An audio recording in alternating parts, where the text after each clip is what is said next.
नमस्कार ताईंनो, परत एकदा मी तुम्हा सगळ्यांचं मनापासून स्वागत करते माझ्या एका नवीन व्हिडिओ ब्लॉगमध्ये. चला मग व्हिडिओला सुरुवात केलेली आहे.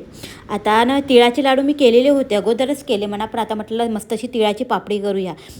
तर ती पापडी गुळाची न करता मी साखरेची करणार आहे. तर इथे मी कढई घेतलेली आहे, मीडियम साईजची कढई घेतली आणि त्यामध्ये मस्त असं वाटीभर साखर घालून घेतलेलं आहे. तर साखर ना आपल्याला वितळू द्यायची आहे, म्हणजे कॅरमलाईज होऊ द्यायची आहे. ती टाकल्यानंतर ना आता तोपर्यंत तिकडे साखर आपली वितळत आहे, तेवढ्या वेळात म्हटलं चला गॅस ओटा अगोदर स्वच्छ पुसलेलाच होता. तर आता मी जी काही पापडी बनवेल ना, तर मी ह्या गॅस ओट्यावरच बनवणार आहे.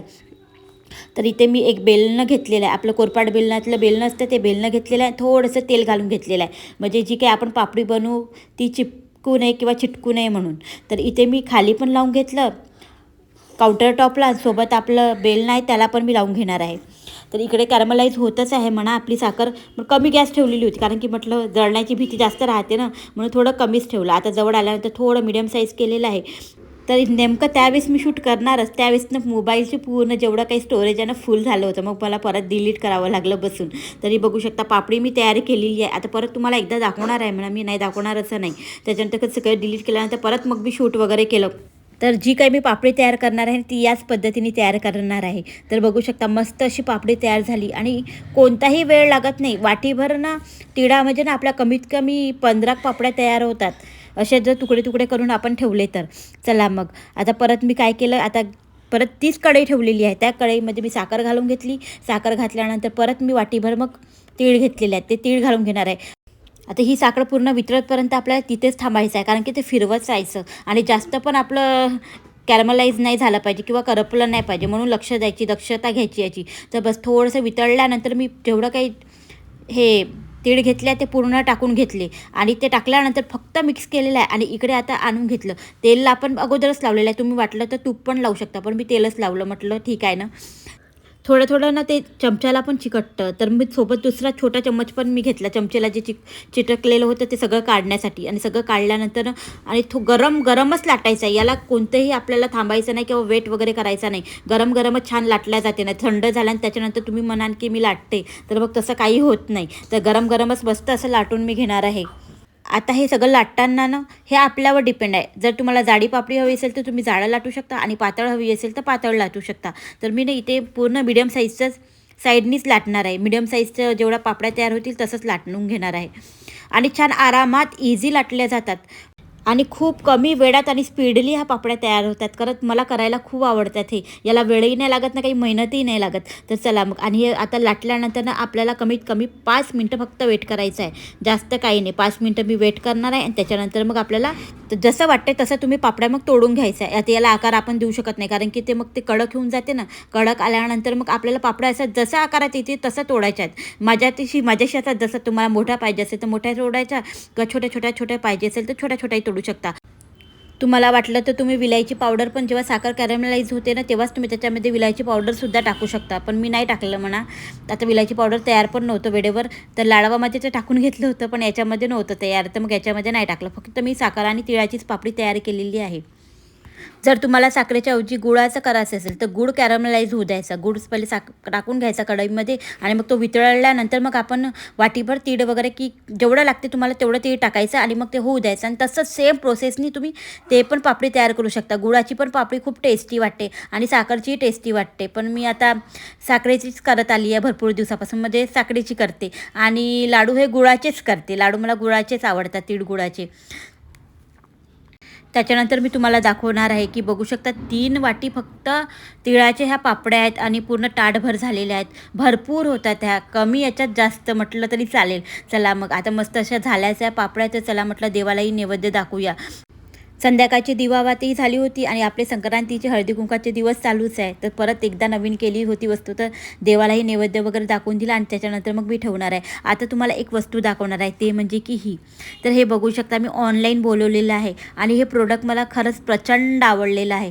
आता मी असं काही हे नाही करत आहे तुम्हाला स्पॉन्सरशिप वगैरे काही नाही, फक्त खरंच खूप छान प्रोडक्ट आहेत. तर फक्त जास्त काही नाही, 90-100 रुपयाला मिळेल. आता ऑनलाईन बोलवलं तर परत ऑनलाईन आपण पेमेंट जेव्हा करतो ना, तर परत अजून 10-20 रुपये कमी होतात आपल्या या पेमेंटमध्ये. तर इथे मी खाली विम लिक्विड जेवढं काही जेल आहे ना ते टाकून घेतलेलं आहे. आणि जसं आपण हँड वॉशर वगैरे यूज करतो ना तशाच प्रकारचं आहे. आणि लिक्विडसुद्धा वाया जात नाही. जेवढं लागते तेवढंच लिक्विड बाहेर निघतं, जास्त काहीही निघत नाही. खरंच खूप छान प्रोडक्ट आहे, मला आवडलं म्हणून तुमच्याशी शेअर केलं. आणि खरंच साबण वगैरे मग वारंवार आणा, मग ती साबण वितळते, त्याच्यापेक्षा हे प्रोडक्ट मला खरंच खूप आवडलं. आणि खाली लिक्विड राहते, वरती थोडंसं लिक्विड घेतलं की तेवढ्या याच्यात आपले भांडे छान असं स्वच्छ घासण्यात येतात. तर आता ना इथे मस्त शेतातून असं भाजीचं वगैरे आणलेलं होतं, मेथी पण शेतातूनच आणली होती, मस्त लसणचा पाला, सांबार सगळं शेतातून आणलेलं होतं. तर इथे मी बनवत आहे ते म्हणजे की मेथीच्या भाजीचं आळण, ज्याला आपण आमटी म्हणतो. खरंच खूप आवडते, मला तर खूप आवडते. संध्याकाळच्या वेळेला वगैरे ना मी जास्ती करून आळण वगैरे बनवत असते हे मेथीचं भाजीचं. आता कसं आहे, थंडीचे दिवस सुरू आहेत आणि थंडीमध्ये कसं सगळ्या वस्तू हिरवागारच मिळतात, हिरवंच राहते सगळं.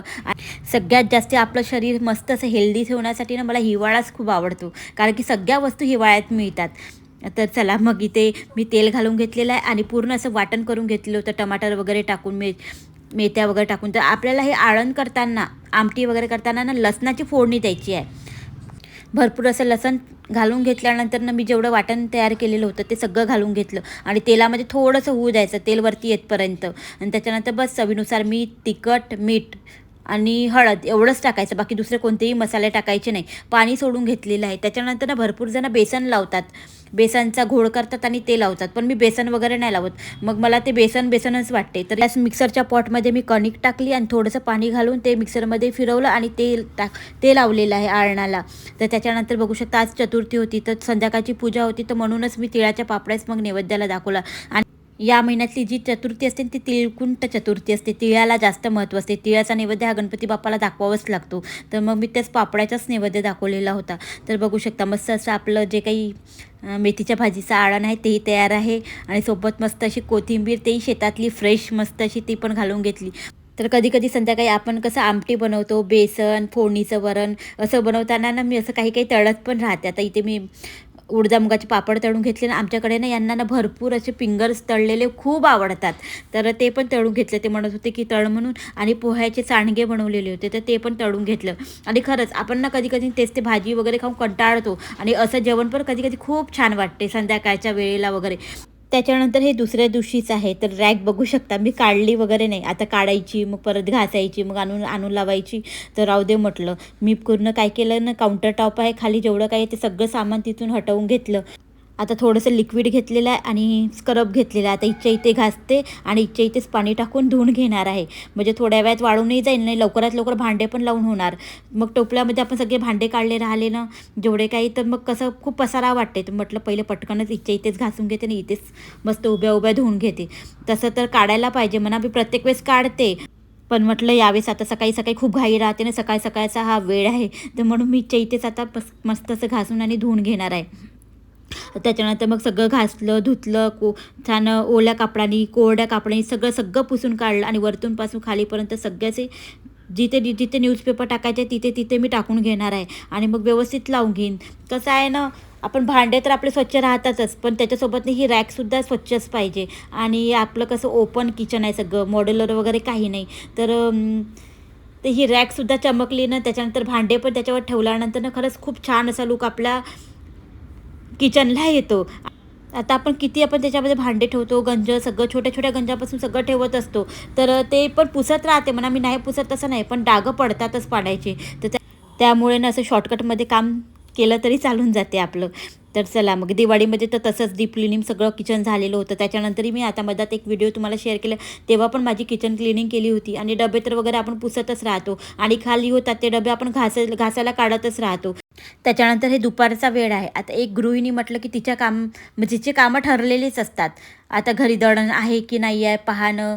आता कोणी 15 दिवसातून दळून आणतात, कोणी हप्त्यातून आणतात, कोणी महिन्यातून आणतात. तर मी ना दळण भरपूर घेऊन येते, कमीत कमी दीड कुडं मी दळण घेऊन येते. 1-1.5 कुडं तर आणते. मी वारंवार असं दळायला वगैरे नाही आणत. आणि आणलं तरी ना काय करते, अर्धं काढते अर्धं काढून घेते डब्यामध्ये, जे वापरीचा डबा आहे ते, आणि अर्धं मी मस्त असं ठेवून देते मोठ्या डब्यामध्ये टाकून. त्यामुळे मला आरामात मस्त असं पाऊण एक महिना ही दळण चालते आणि मला थोडं थोडं करून दळून आणायला परवडतही नाही. मग एक सोबतच मी मस्त असं भरपूर असं दळून घेते. आता हे आमच्या शेतातलेच गहू आहेत म्हणा, चाळलेलेच आहे, निवडलेलेच आहे, पण तरी पण चाळून आणि निवडल्याशिवाय आपलं मन भरतच नाही. तर मग मी परत चाळत गेली आणि निवडत गेली. किती नाही म्हटलं तरी कोणी निवडले असले तरी त्याच्यात भरपूर खडे होते. सगळं आपल्या डोळ्यांनी पाहिल्याशिवाय खरंच नीट वाटत नाही. तर सगळं आता निवडून घेणार आहे. त्यानंतर मग दळायला वगैरे हेच नेतात मला, फक्त मी तयारी करून ठेवते सगळं दळणाची. आता किचनच्या स्वच्छतेसोबत तिखट मिठाचा डब्बाही स्वच्छ असणं तेवढंच महत्त्वाचं आहे. तर हा डब्बासुद्धा मी हप्त्यातून एकदा घासायला काढतेच. तर त्याच्यात मी पहिले घासलेलाच होता, मला मगाशीच घासून ठेवला. त्याच्यानंतर छान असं मी वाळू दिलं आणि मी खाली ना टिश्यू पेपरच टाकत असते. नेहमीच मी टिश्यू पेपरच यूज करते. एक टिश्यू कसं आहे ना, आता एखादी थोडंसं तरी खाली सांडलं तिखट मीठ तरी आपण कसं आहे टिश्यू पेपर बदलवू शकतो.